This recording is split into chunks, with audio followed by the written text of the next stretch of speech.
I'm Chris Farrell from the All Things Good and Nerdy podcast, a wacky weekend morning show, part of the Gonna Geek Network, just like the show you're checking out right now. Shows on the network are individually owned, and the opinions expressed may not reflect others. Find other awesome geeky shows over at GonnaGeekNetwork.com. Hello, and thank you for joining us for another episode of the Intellectual Podcast. If you're new to the show, welcome. I'm your host, David S. Dawson. I'm a filmmaker in San Diego, California, and I started The Intellectual 8 seasons ago because I love exploring the stories of how people who pursue creative endeavors get to where they are. The conversations in each episode are not interviews. We strive for a more casual chat with our guests, and we let the natural flow of conversation run its course as much as we can. This often leads us into surprising territory, not just for you and for me, but often the things we explore surprise even our guests. We often follow up our conversations with our guests on the Clubhouse app. So please join us on Clubhouse. You can visit our club page by visiting us online at intellectualchats.club. And if you need an invite to the app, be sure to check out our Instagram and Twitter accounts at The Intellectual regularly, as we post links to our discussions there with invite codes. If you enjoy this conversation, I hope that you'll subscribe to our show on your favorite podcast player. We are easily found if you search The Intellectual Podcast on Apple Podcasts, Google Podcasts, Spotify, and iHeartRadio. Now, let's get on with this week's chat with another amazing creative. Talk hard and enjoy the mindgasm. The Intellectual Podcast starts now. All right. So, David, should I go ahead and bring us into our intro? Yeah, I mean, we've just been rolling into talking today. Well, all right. So you want to just go ahead and start asking questions, Whitney? You go right ahead. I can just start asking questions. So, Gerald, you wear a lot of hats, man. You're a producer, an actor, casting director. Where did you start? Director now, too, from what I see. Director. Yes. That was my 2020 edition. So where did you start? Did you go to school for all this? Did you fall into this career? Were you always like, 5-year-old Gerald was like, I'm going to be a producer? Yeah, it's funny because at the core of it, when I look back, I've been a performer my whole life on some level. So whether it was like doing tricks on my BMX bike, which is a form of performance, to being in a school play when I was in 6th grade, to becoming a break dancer, and I was in a rap group, and then I became a DJ, and I had a ton of success as a DJ. Toured all over the country, played with Sammy Hagar and Run DMC and all kinds of amazing artists. So I don't want to say I really had much formal training coming into it. It was just, I was always on some sort of a stage. Hold on, my light just went out. There we go. But I was always on some sort of a stage. So I, for a long time, was DJing professionally, making a lot of money, having a ton of success. I was the DJ of the year one year. There's just a bunch of stuff going on, but I wasn't fulfilled. So I started doing a bunch of soul searching, trying to figure out what I really wanted to do for the next, 30 years. And this idea of acting kind of kept popping up. And I was like, maybe I should do it. Maybe I shouldn't. I finally just got real clear with myself. And I said, look, and I sometimes talk to myself very bluntly because I need to hear it that way so that I kind of act.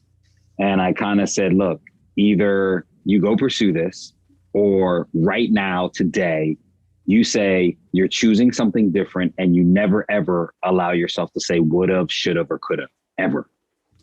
And I sat there for a day or two and I was like, I can't say that. So I'm going to go pursue this. And a year and a month later, I was wheels down in LA, having sold a company that I owned and kind of changed my whole life. So where were you coming from you said that you moved out to LA. Where are you coming from? Well, I'm originally from Southern New Jersey, right outside of Philadelphia. So I'm a Philly boy. And, like I said, I had a lot of success in DJing and was lived in Philly my whole life, but I had wanted to move to LA since I was like a kid. So it was kind of like something that was delayed that I should have probably done 6, 7, 8 years earlier. And I just finally said, okay, now's the time to do it. And, got here and like almost immediately, I was like, oh crap, like what did I do? It was kind of like, I was overwhelmed, and was getting zero results and was kind of like, shell shocked. And I had to kind of go back to the drawing board, and I said to myself, okay, stop. Just because you've had success in DJing, don't have any ego, don't have any expectations. Like, that's a different industry.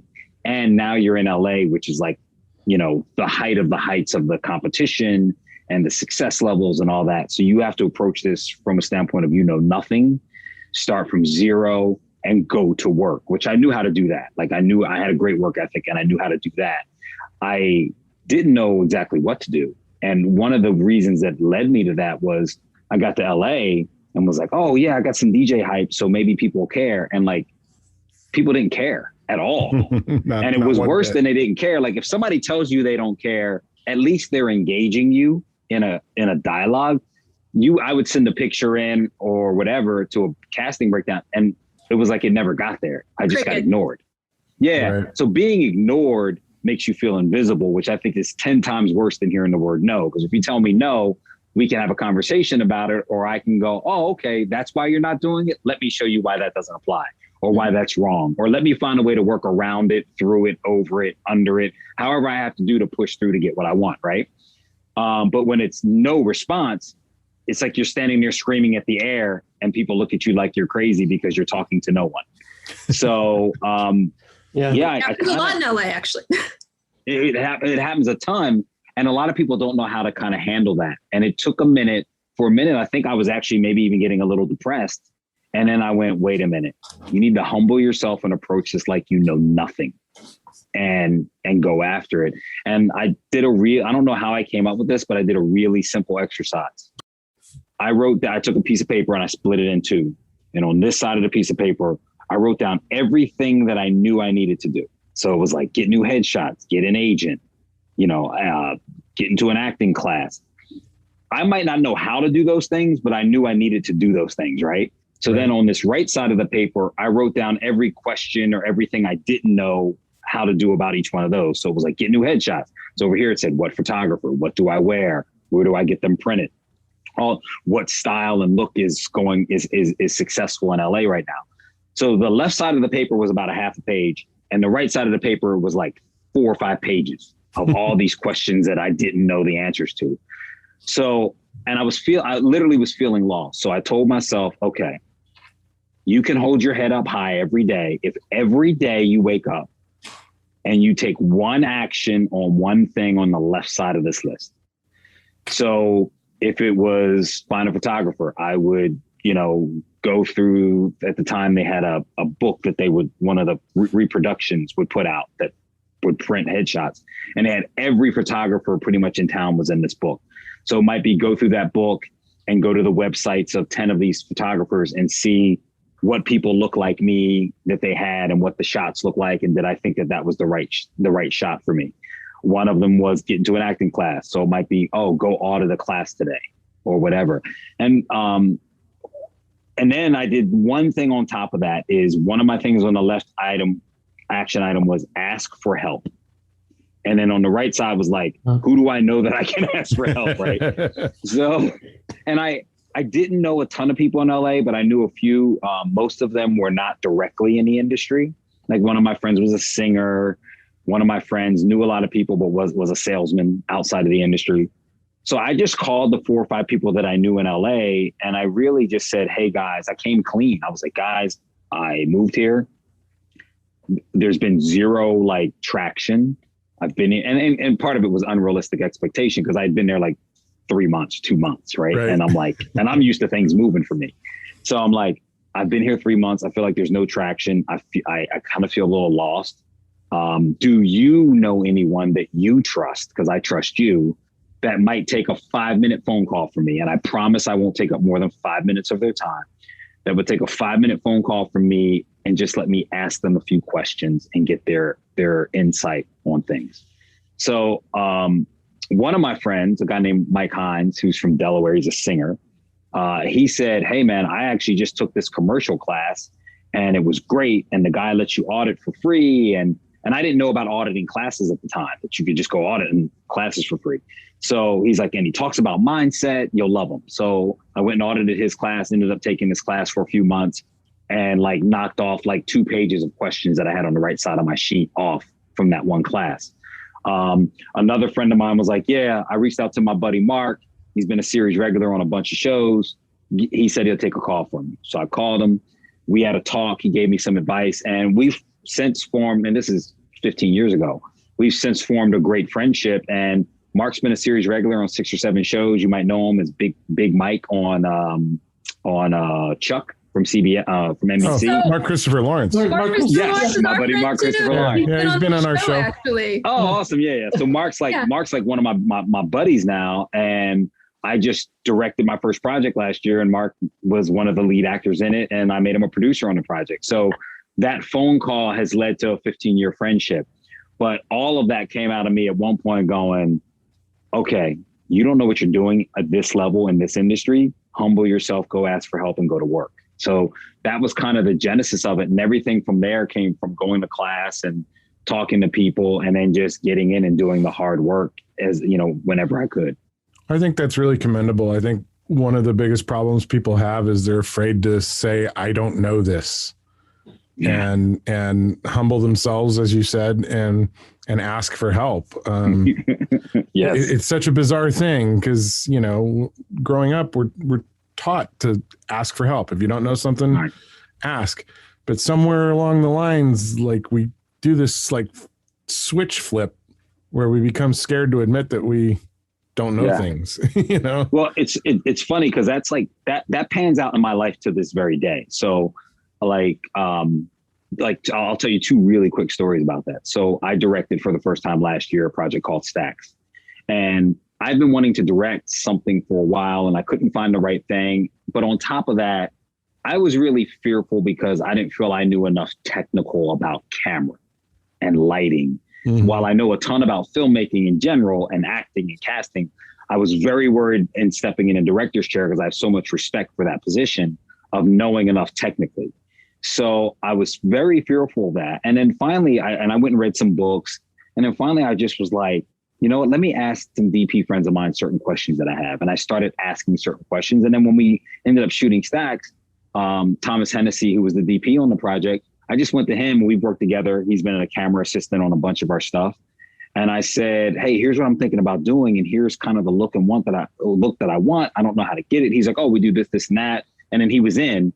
And I had to realize, like, I don't necessarily have to know all the technical. Yeah, your job as a director is to convey what you want, and then let those artists do their artistry. And rely on professionals. Yeah. So there was that. And then the funniest story, though, is I was a casting executive at the Asylum for about 5.5 years. And when I first got I worked there for a few months, and they were trying to attach 2 star names to a film. And normally a guy named David Lapp, one of the producers, would attach those star names. And he came to me and the director about a week from shooting a film and said, hey, we don't have any stars. Like, we might lose our deal for this film. Do you guys know anybody? And I'm like, I can call some agents that I know. He's like, all right, here's how much money we have. Like, make some calls. So I call a couple agents. I talked to them. I'm like, listen, we need this. This is kind of the money we're talking. They were like, hey, how about this person? They made some pitches to me. So we end up settling in on a couple of, you know, recognizable actors. And they're like, okay, we make an agreement on the money. And I know how to negotiate. I make agreement on the money. And then they're like, hey, we're going to need a triple banger and a photo approval. And they're giving me all these technical terms. And I'm like, okay, cool. And I had no clue what they actually meant. I had heard the terms, but I didn't really know what they meant. And this is a couple months into me, like, being a casting director. It's funny, by total happenstance. So I was like, okay, let me talk to my team. I'll get back to you with smashers on that and see what they're willing to do. And I hung up the phone and I went into one of my bosses. His name was Paul Bales, at the Asylum.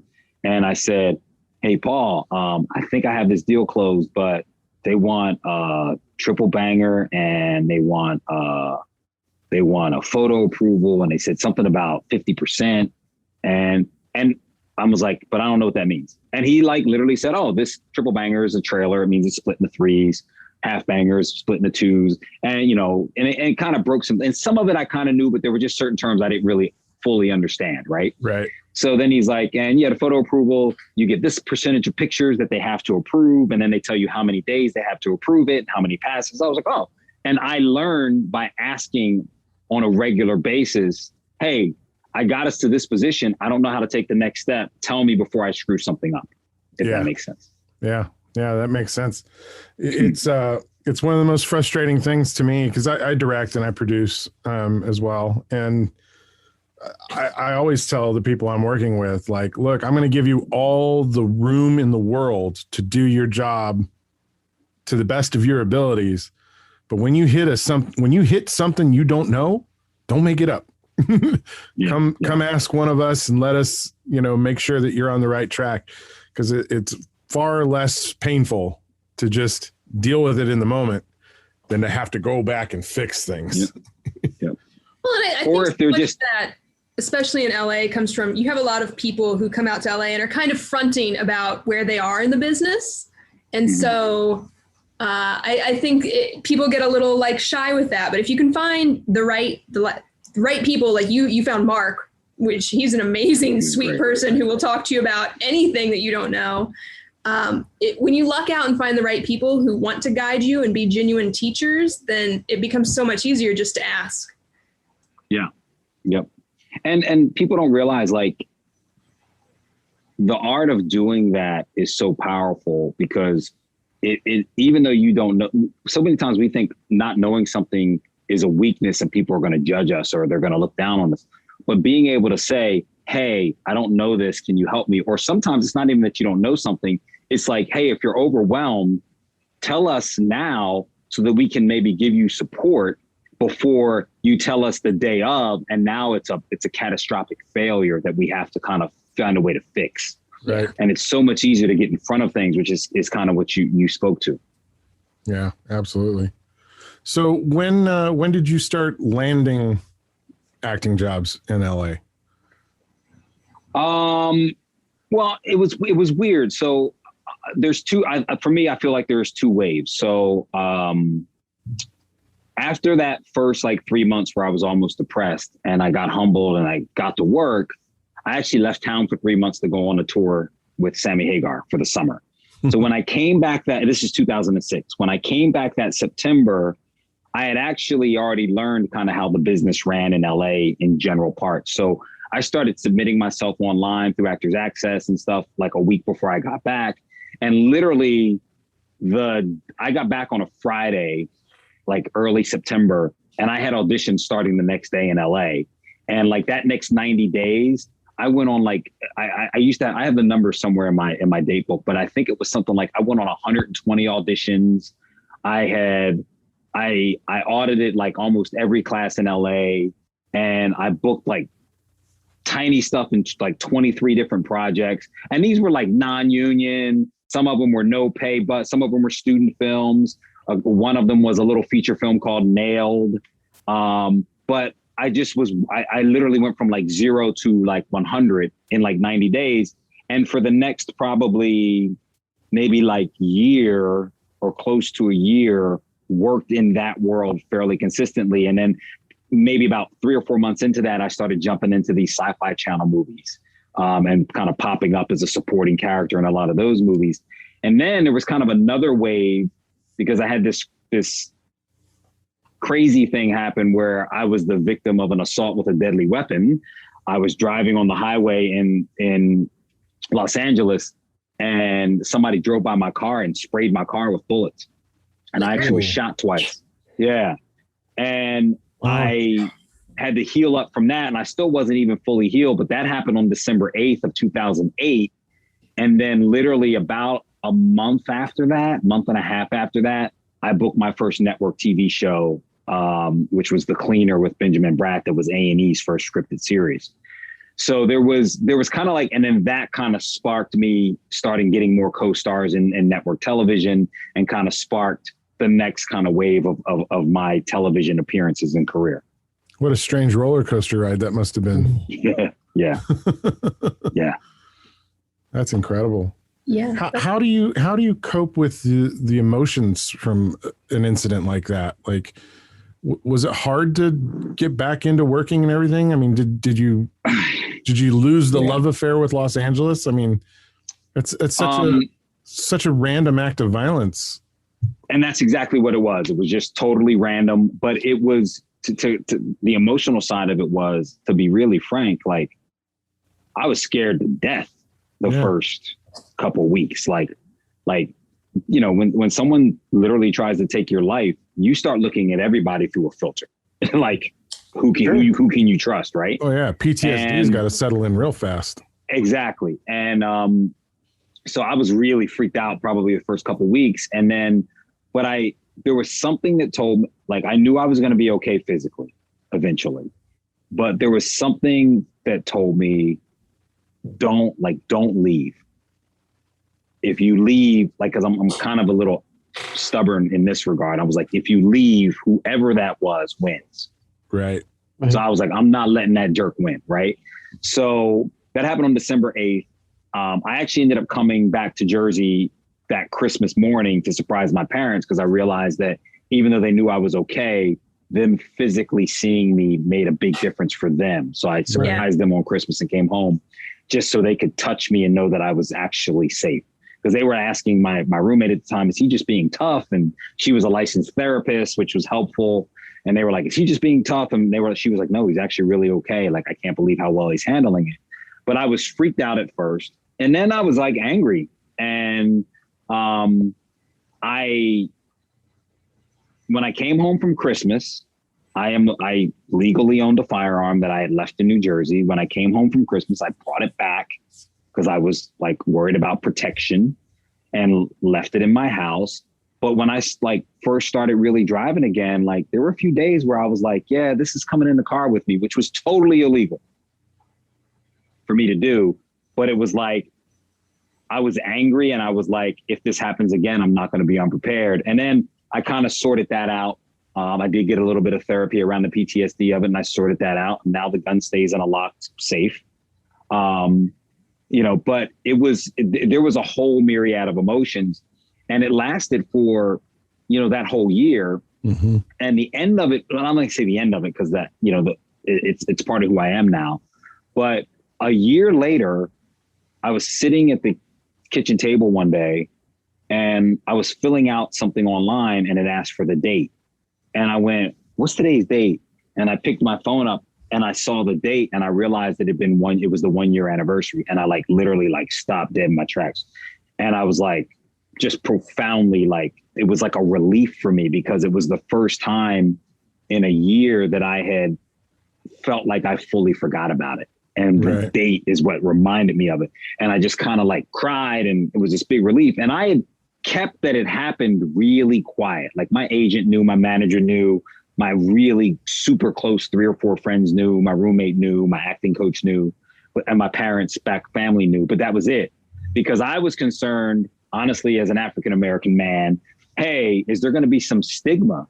Are people going to say, oh, that guy, he was involved in a shooting. Yeah, he might be in trouble. We don't want to hire him, even though I did nothing wrong or whatever. Yeah. I was worried about the stereotype. But then that day, literally right after that moment, I wrote my whole story down, every detail of what happened and the aftermath and how I had gotten to that point 1 year later. And I posted it on my Facebook as a note.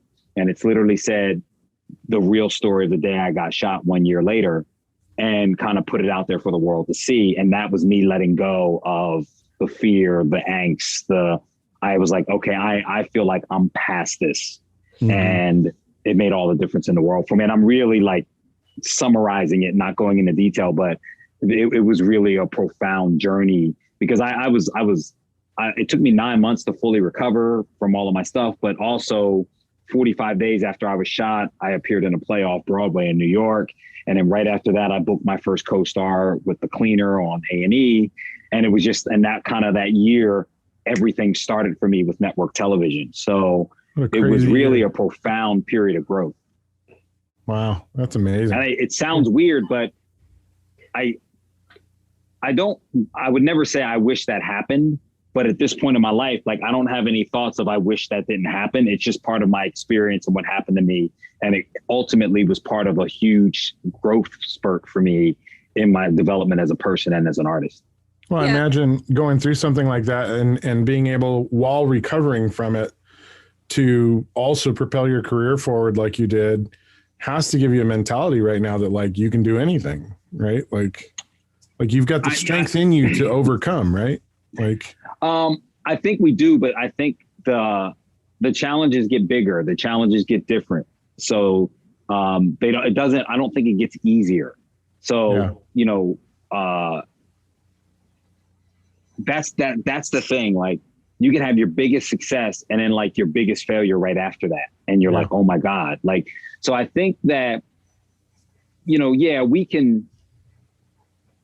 we can sometimes feel like we're invincible, but I think that for me, as I've gotten older, I'm like, you know what? If you're not diligent, don't do your work, don't ask for help, don't do all these things. Anybody can fail. You're going to fail again. You just have to keep getting up, and you have to find a way to kind of keep everything moving forward. And, I just went through a personal loss in that my father passed away in January, and I ended up being and he was sick for a month before that. And I ended up being the central person kind of for my family with the hospital and kind of holding everything together. And frankly, there was moment after moment during that month and a half period of time where I had no clue what to do. And I thought, like, I don't know what to do. And like, you feel a little bit like a failure. And it was crazy because in almost every one of those moments, I literally felt like this is what happened. I went, what am I going to do? And as I let my hand down from grabbing my head, because I was so stressed, like whatever the tool was that I needed, like literally got placed in my hand. Or as I went to respond to somebody, I was like, I don't know what to say. And as I went to respond, the right words just got placed in my mouth.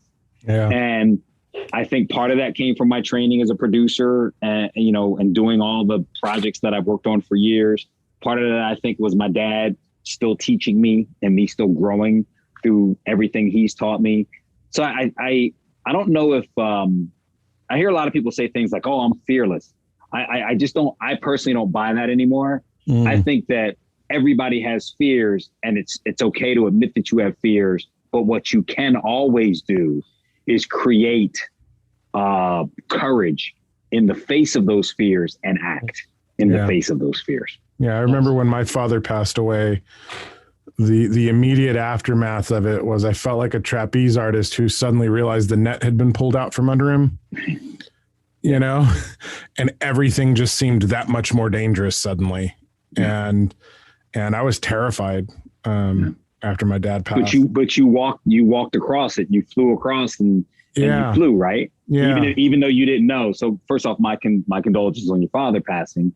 I know what that's like, and it's never difficult. Yeah. Oh, yeah. It's I tell people there's the you that exists before your parents begin to pass away, and there's the you that exists afterwards. And it's there's just a series of growth that you go through as a human being when the people who brought you in exit, and I'm navigating that right now. So I understand a little bit of what you're talking about. Yeah. It's a wild period of growth, man. Like, because you're just kind of forced to do it. Like now it's like, okay, training wheels are gone, you got to stand on your own 2 feet and make it happen. And, hopefully live up to whatever expectation you think they had for you,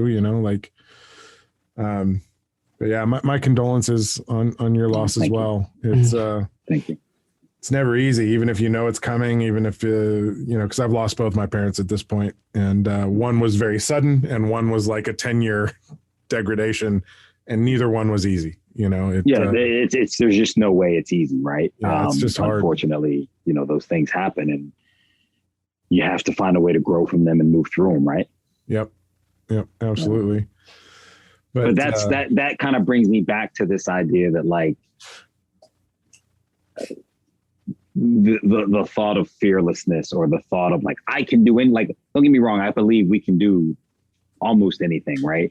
But there's a difference between the work ethic and the faith and the learning and the humility that it takes to do anything, and the arrogance of people just saying, I can do anything because I'm great, which is like, cool. I think what I was saying was more along the lines of like the work you had to put in to overcome the physical aspect of being shot, the emotional aspect of being shot, like that takes work. It takes dedication and drive to make your way through that. And in the midst of all that, you manage to land these roles and show up and still do the work and continue on. Like there's a mentality that comes from that kind of perseverance and growth. I think that kind of educates you going forward. Like, you're going through something very serious with your dad passing, but I think maybe in the back of your mind, I can do this. I can handle it. I can get through it. I just got to do the work, right? Like, that's true. That's so true. Just to interject, my father is a therapist, and he specializes in PTSD. Mm-hmm. And the one thing that he's telling me is that all trauma is trauma. And second, that there is strength in vulnerability. Mm. Oh, yes. And by just giving into the vulnerability and admitting that, as you said, ask for help. There's powerful strength in that. And I commend you, your ability to work through this. And part of his therapy is acting lessons and acting exercises. And, the fact that you've been able to work through this, and that, obstacles, you're not going to say, I can handle anything. It's just that you have found a happy medium within your craft that moves you forward. Yes. That you're constantly moving forward. And there is that so much strength and power in being vulnerable. And a lot of people mistake for weakness. Whereas you can gain so much strength from just admitting that there is an issue and being susceptible to coaching. Yeah. Well, I think in some ways, like, vulnerability is the gateway to like learning and growth. Exactly. If you think you know everything, you're never going to be open to actually learn something. No, So, you learn more when you know that you don't know anything. Yeah, right. Exactly. Yeah. Well, and like, even in storytelling, because we're all storytellers, right? In the end, like, I find the characters that have vulnerability, that have flaws and real genuine issues with self, the most interesting characters to follow and tell stories of. Even if you get into like the superheroes, like, I find Superman interesting, but ultimately boring because he's perfect, right? He's all perfect. Like, there's nothing wrong with Superman, so he's not very interesting to follow. But you look at other characters that, have dirty pasts and aren't perfect, and they're far more interesting. I think that's why the Marvel franchise took off with Iron Man. The Tony Stark character is wildly vulnerable in that movie, because he's breaking himself apart and realizing what his flaws are, and then having to feel the guilt and let all that wash over him. So all of our own personal experiences, I think, help make us better storytellers as we go forward too, because we take that vulnerability that we had within ourselves and we can translate it into our work, which I think is really important. Right. Yeah. Well, I mean, when it comes to storytelling, like, let's be honest, like, people don't really watch the movie or the television show to see the protagonist be successful. They watch it for if the movie's 90 minutes long, they watch 80 minutes of the protagonist primarily failing. And then at the very end, he wins or she wins, and then the movie's over. It's done. Yeah. So once they figured it out, there's nothing else to tell. Yeah, it's like, oh, they're not failing anymore. Oh, good for you. You made it. Let's move on, right? So, we've kind of veered back into craft and what it is to be an actor. And you've told us a lot that you have gone to a lot of studios. You've trained at a lot of places. Out of all of those different pedagogies, what have you kept for your process? Do you have a process for whenever you get a role? Like, here, you've gotten the role, they give you the script. Where do you start?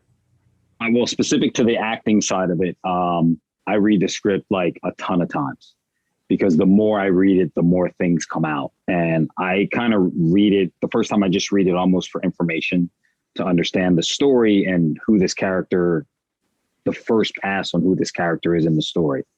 Then I just keep reading it to learn more and more and get more into that world. And the more I read it, the more I'm like, sometimes I'll be 3, 4, 5 reads into a script and I'll go, oh, why didn't I realize this about this kind of like little backstory thing? And that might completely unlock a character for me. Mm-hmm. So I really don't think you can read the script enough. Like just keep reading, reread. So that's one of the things that I do. And then I go through and start to really break down almost like the demographics of who my character is. You know, what's his age? Where is he from? What was his socioeconomic background as a child? Because that really dictates so much of who we are and how we occur and how we look at the world. Break that down. I break down things like, you know, I try to create what was the music of the time of when the film occurs, what was the music of the time when this person grew up, because I work musically from my DJ background. So there's a bunch of different steps I go through to just try to get in touch with who this person is.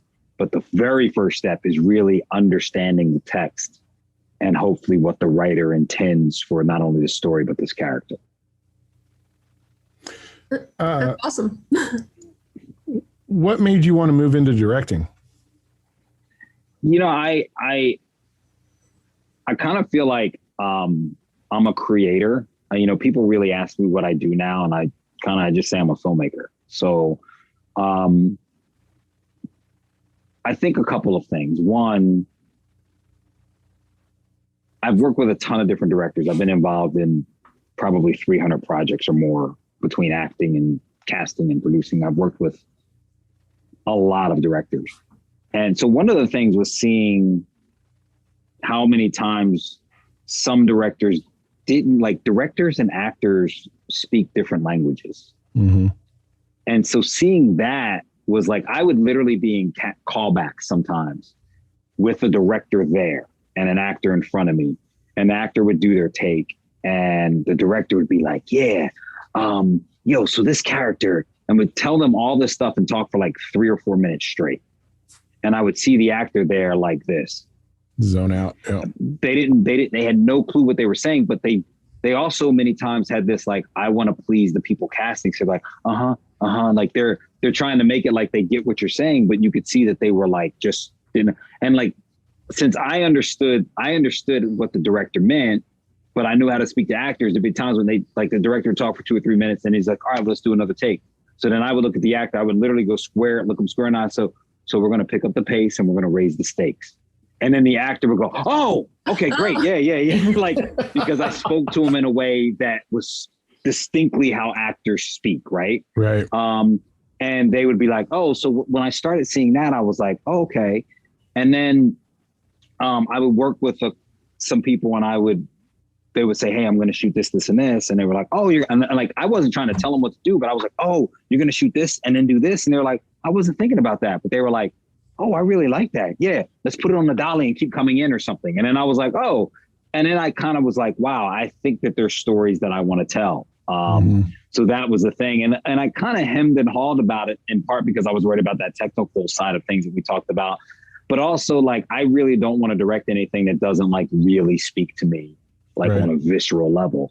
So when the idea popped up for Stacks, literally it was born out of me being angry. I saw something and I got really pissed off and was like, this is not right. And then I thought of like this weird way to speak out against that and talk about kind of everything that was going on with the Black Lives Matter movement, because there's a little bit of a hidden theme in there as well. And I was like angry and I was like, I'm going to write this. And I wrote it, and like, I was like, there was no choice. It was like, this is for me to direct. And that made me just say, now's the time. Right. Yeah. Sometimes the project picks you, right? Like, yeah. The muse just hits and says, this is the one. Like, or maybe you pick the project to, like, for me, like, finally get off my butt and just go do it. Like, this is the one that said, Gerald, go. And it picked me. And then I said, yeah, all right, it's time to stop hemming and hawing and go. Like, I could have created something else that spoke to me. I just didn't. You know what I mean? Right. So it's kind of sometimes it's both. I think it's a little bit of both. Yeah. So now are you completely wrapped with Stacks, or is that in post-production? Process? Yeah. So Stacks, the truth of it is I saw something back last March. They had been talking about LA was going to go on lockdown, but they hadn't announced when.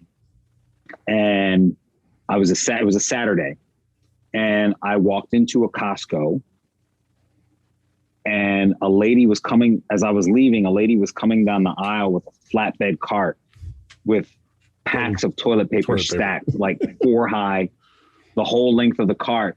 And she was literally about 5'2" and couldn't even see where she was going, and was like almost killing people with this cart, right? You're laughing because it's so ridiculous, right?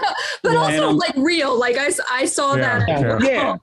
So I'm thinking, oh, maybe she works there and she's taking it up front so people can just grab them because it's a popular item. No, she was going to get in line to buy like 90 packs of toilet paper. Mm-hmm. And I saw it and I was like viscerally angry.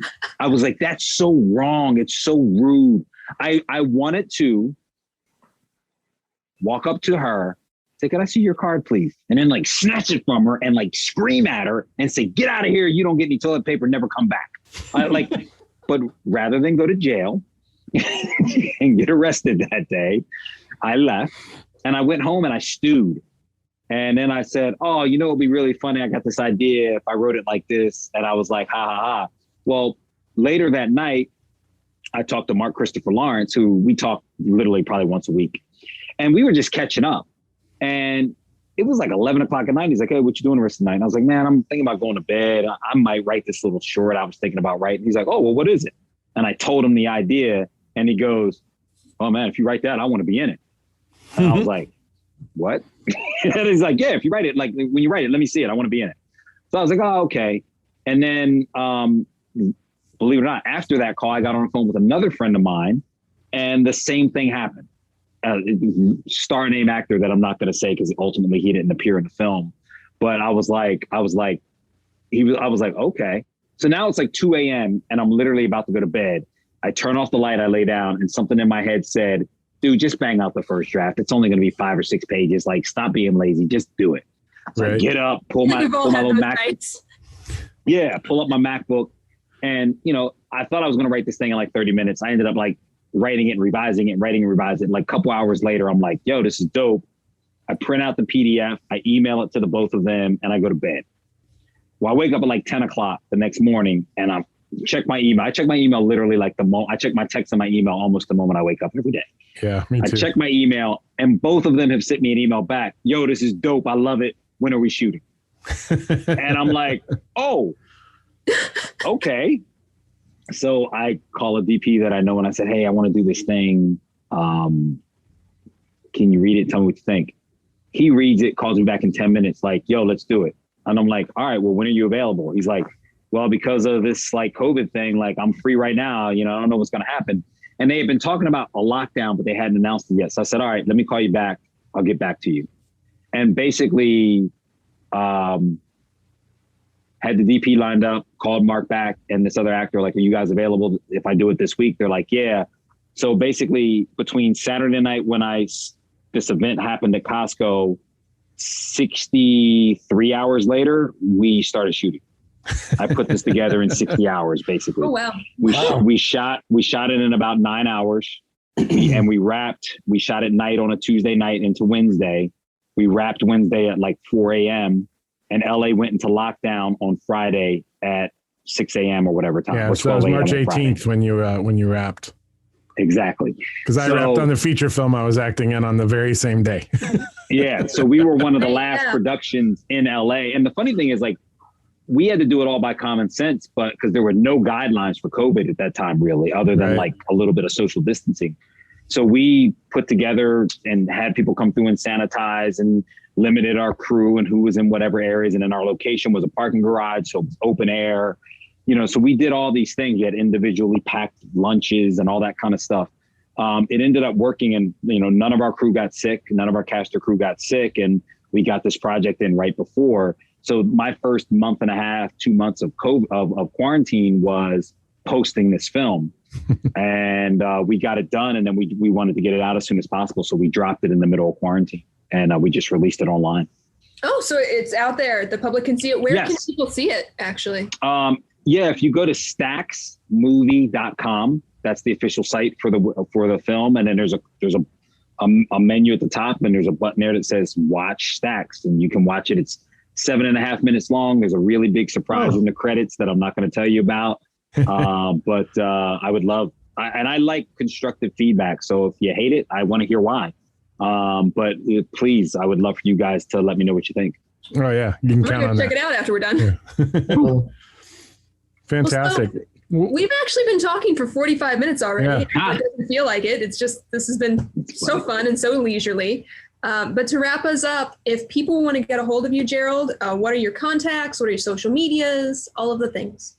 Cool. Well, if anybody wants to get in contact with me, I'm pretty much at Gerald Webb on all social media. The only one I'm not is Facebook. I'm the Gerald Webb, Facebook.com/the Gerald Webb. But everything else, Instagram, Clubhouse, Twitter, everything's at Gerald Webb with 2 B's. So you can get to me on any of those. My official website is geraldwebb.com. And then, of course, Stacks is stacksmovie.com. So those are all the kind of places where you can find me. And I'm really active on Clubhouse. I'm really active on Twitter and Instagram. So I talk to people all the time, and I love talking to people. So if you truly, if they have thoughts on Stacks, I really want to hear them. Well, we would like to have you come on our Clubhouse room as a follow-up to this episode after we drop it. So we'll message you when the date is determined on when we're putting this out, and we'll have you on so people can listen to this episode and then join us there and ask you more questions that they felt like we dropped the ball on, I guess. Yeah. Awesome. I mean, I love the openness of Clubhouse, and really people think like we get up on those stages and there's so many amazing people in the industry that are just getting up there, giving their time and helping so many people. But they also don't realize like we get so much out of being able to do that in a space where we think people are really taking that advice on. So I really am really thankful for the platform. Especially it's a reminder to me of what the internet's promise was once upon a time. Right. Right. It's the antithesis of trolling, right? Right. Exactly. Hopefully it stays the way it is as it grows. Yeah, we'll see. One can hope. So Gerald, my go-to question on this podcast, and I ask almost everybody because we've had magic happen on this show, is what is your dream production? What is something, whatever hat you want to be wearing, what is your dream thing that you want to have happen? And please speak it out into the universe, because sometimes it comes back to you. Yeah, I already know what it is. I'm writing it right now. I'm about 30 pages in on it. I can't say a ton about it, but it is a period piece about an activist that fought for equality many years ago. And if I would like to write and direct this project, it speaks to who I am as a human being. So like, period. Like if I did nothing else ever again in my life as a performer, if I can get this film written and shot and out for the public to see, I would be able to lay down my life as a performer and a creator and be like, okay, I'm satisfied. So I can't talk a lot about it because I don't want someone to try and like take my idea and that kind of thing. But it would be, because I really do think that it will resonate and will inspire so many other people, not because of me, but because the story itself is that inspiring. It's why I want to be a part of it. Awesome. I love hearing about stuff like that. And I love that you're already moving towards it. So you've already got the little seeds germinating. That's exciting. But that's one of the things about creating. Like when the right thing comes and strikes you, you almost can't not act. Mm-hmm. And if you do, you're going to be tearing yourself up in a way by not taking action on it. So there's times when something will come up and we'll sit on it and we'll sit on it and we'll sit on it and it never goes away. And we can let that be a year, 3 years, 5 years, 20 years. 17 years. I know a couple people. Yeah. I know a couple people who have projects that they're like, I want to do this, and it's eating them alive. And I'm saying to them, you have to move it forward somehow. Sometimes one of the big pitfalls I see is people don't let other people contribute to that. And that's sometimes why it stops. But it won't go away if you don't take some sort of action. It's just going to really bother you and eat away at you. And hopefully you figure out a way to move it forward before it gets too late, because sometimes people say it's never too late, but sometimes you run out of time. Right. Well, and we have run out of time all for that this wind? episode. Just got like super windy here. Spooky. Yeah, no, like literally the moment I stopped speaking, it was like, it still is. It's like, And your lights went out. And now your lights just all went out. And he's frozen. Something happened. Something happened. I think we lost him. Are you guys there? Yeah, we're still here. Yeah. Now you're right, just so- completely black. Power just went out. That's So I'm crazy. literally sitting in, there we go. It just popped back. It's like popping on and off, but like it literally just kicked up and everything just popped out. See, That's some crazy. magic juju just happened. It's crazy. A magic what? I don't Magic juju. juju. Oh, Steve was trying to make that a joke. I'll stay in the dark here. Well, Gerald, That's so funny. we should let you so much go for and doing, Gerald. figure out your power issue. There's nothing for me to figure out. I just got to wait till the power company does their job, right? But I'll take the honor of hopefully being the first and only interview that ever ended in literally the power being cut. No, actually, didn't end Really? ours, but we did have a power cut in the middle of it. Okay. Yeah, That's yeah. crazy. So the funny thing is the power went out and I'm like, look, I'm clicking the light switch. Like, oh no, it's plugged into the wall, dummy. Like, Well, what I'm spooks like, me out is that you had that gush of wind before the power went out. So yeah, and it was, I can't remember. I'm actually in Jersey right now. Just kind of taking care of some things for my mother and making sure some things around the house are handled. And, all right, here, I'm going to put my flashlight on my other phone and there we go. Like literally There you go. I'm sitting here in the dark. It was a Jersey Devil. Yeah, exactly. It's just so funny. But yeah, so it's like, it's just kind of funny like that. I've never heard the wind that heavy here. It's crazy what just happened. So it was really spooky. I hope I didn't speak that up talking about like creating, but it's funny though. How like you can take anything as a sign. So like, yeah, let me make that a sign that like, I got to get this film done. You know what I mean? It's kind of funny. Anything that's going to motivate you. Yeah, we use whatever you got to use because it's so hard. It's so difficult, right? exactly. Well, thank you so much, Gerald. Yeah, David, Stephen, and Whitney, thank you so much for Whitney for reaching out and David and Stephen for having me. I really appreciate it. It was actually fun. And anytime I can help you guys, please just let me know. David and I'd love to hear more about your films and stuff. I'd love to, I'm really kind of into, seeing what other people are up to. So Yeah, we'll chat on Instagram and go from there. Yeah. Cool. All right. Thanks, I hope your Gerald. power all gets right, back thank you on. so much. Let me go Bye. check the power.